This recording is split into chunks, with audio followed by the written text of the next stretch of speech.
আমি আপনাদের বলতে চাই, কাউকে টাকা দেবেন না। এই ইন্ডাস্ট্রিতে টাকা দিয়ে কাজ করতে হয় না, টাকা পাওয়া যায়। মেয়েদের বলছি, তোমাদের কাছ থেকে টাকা ছাড়াও অন্য আরেকটা জিনিস চাওয়া হতে পারে, কি সেটা তোমরা ভালোই বুঝতে পারছো। Don't offer then that.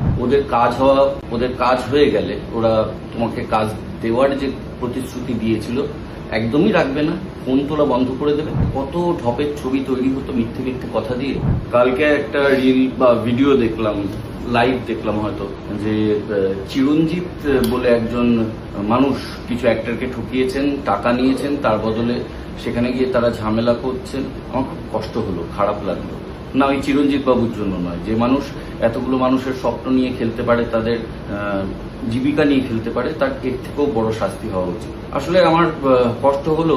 দেখুন, আমি স্বীকার করি বা না করি, আমি তো বিজয়গড়ের ছেলে, টালিগঞ্জের অনেকটা কাছে, এবং আমার যেহেতু নাটকের ব্যাকগ্রাউন্ড, বাবা নাটক করতেন, আমি অন্তত ইন্ডাস্ট্রির বিষয়ে অনেক কিছু জানতাম। আমি জানতাম যে এখানে টাকা দিয়ে কাজ করা যায় না, এখানে উল্টো টাকা পাওয়া যায়।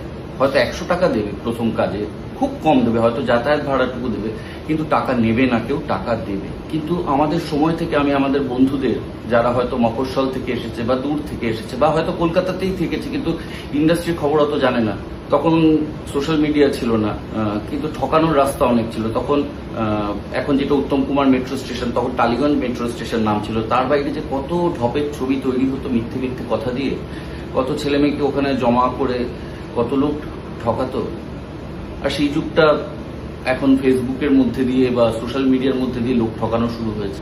আমি আপনাদের বলতে চাই, কাউকে টাকা দেবেন না। এই ইন্ডাস্ট্রিতে টাকা দিয়ে কাজ করতে হয় না, টাকা পাওয়া যায়।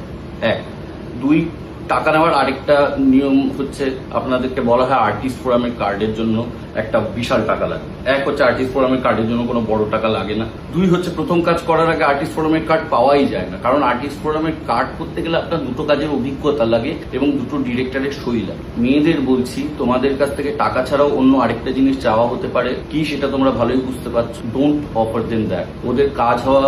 ওদের কাজ হয়ে গেলে ওরা তোমাকে কাজ দেওয়ার যে প্রতিশ্রুতি দিয়েছিল একদমই রাখবে না, ফোন তোলা বন্ধ করে দেবে।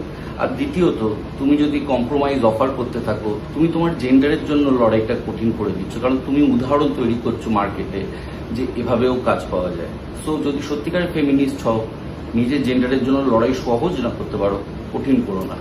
এনাফ জ্ঞান ফর টুডে, এটাই।